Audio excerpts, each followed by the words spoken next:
कि अब तक जो सवाल आपसे पूछे जाते थे नवोदय विद्यालय में वो आपसे पूरा पूरा पूछा जाता था, लेकिन ऐसा भी सवाल आपसे पूछा जा सकता है। बहुत ध्यान से सुनिएगा।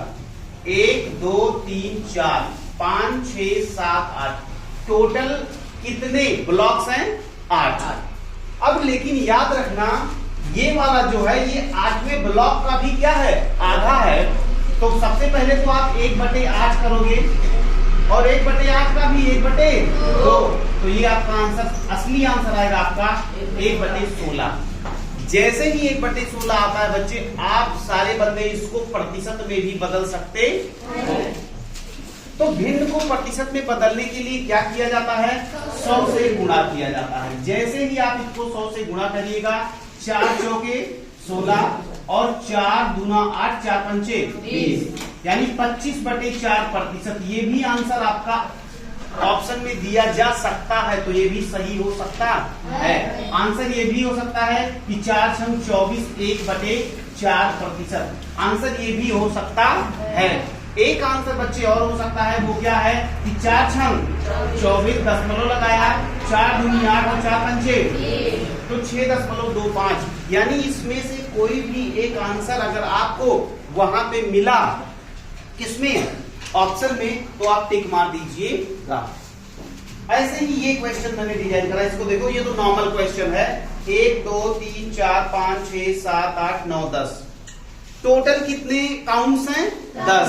10 में से ये कितना है? 1 में, तो इसका मतलब ये हो गया 1/10। तो सीधी सी बात है 1/10वां भाग। लेकिन अगर इसको आपसे पूछा जाए बच्चे कि इसको आप प्रतिशत में बदलो तो कैसे करोगे? गुणा 100। तो 100 काट दिया, कितना है? 10%। क्या कोई तकलीफ किसी बच्चे को? तो भिन्न को आप बहुत हल्का टॉपिक मानते हो, लेकिन भिन्न में भी ऐसे सवाल हो सकते हैं, और मुझे ऐसा लगता है कि ऐसे सवाल आ जाए तो बहुत बड़ी बात। फिर से आओ इसी चीज को एक बार और प्रैक्टिस में लाते हैं। कितने काउंट्स हैं? 1 2 3 4 5 6, ये पूरा 7 मान लो, ये 8, लेकिन 7वें में भी आधा है और टोटल काउंट कितने हैं? 8, तो 1/8 हुआ, लेकिन उसका भी आधा, इसका मतलब 1/2, तो कितना हो गया? 1/16। 1/16वां भाग। अगर इसको प्रतिशत में बदलना हो बच्चे तो क्या करोगे? 1/16 इंटू 100, वही आंसर आ जाएगा। कितना? 4.25, 6.25। कोई दिक्कत किसी बच्चे को? तो भिन्न में इस तरीके के सवाल आपसे पूछे जा सकते हैं। तो 4 बातें याद रखिएगा जब भी आप नवोदय का पेपर देने जा रहे हो बच्चे, कि भिन्न को दशमलव में कैसे बदलते हैं। Is it easy? आसान है ना? दशमलव को भिन्न में कैसे बदलते हैं, भिन्न को प्रतिशत में कैसे बदलते हैं, और प्रतिशत को भिन्न में कैसे बदलते हैं। ये चारों बहुत ही बेसिक फंडामेंटल्स हैं जिनको आपको आना ही चाहिए।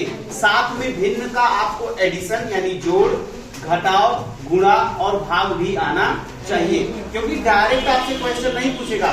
क्वेश्चन ऐसे पूछेगा कि एक किताब में मान लो इतने पन्ने हैं, आपने 1/10 पन्ने पढ़ रखे हैं, शेष पन्ने को कितने दिनों में पढ़ेगा?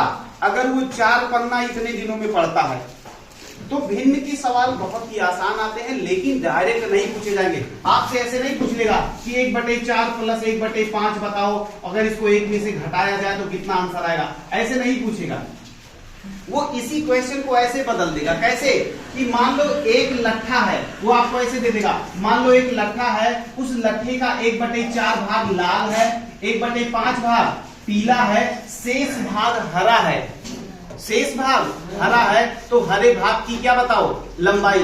तो अब तुम ये वाला चीज अप्लाई करोगे कि एक में से दोनों को जोड़ करके घटा दोगे, जो आएगा वही भाग क्या होगा? नीला या हरा होगा। बात समझ में आ रही है? तो भिन्न को एक बहुत ही हल्का टॉपिक समझ के आप छोड़े ना। भिन्न में भी वैरायटी ऑफ क्वेश्चंस हो सकते हैं। उन सारे क्वेश्चंस को टैकल करने के लिए ये छोटे छोटे फंडामेंटल्स, ये छोटी छोटी विधियां आपको आनी चाहिए। समझ में आ गई बात? तो अब से भिन्न में कोई गलती तो नहीं होगी किसी से? पक्का? ओके।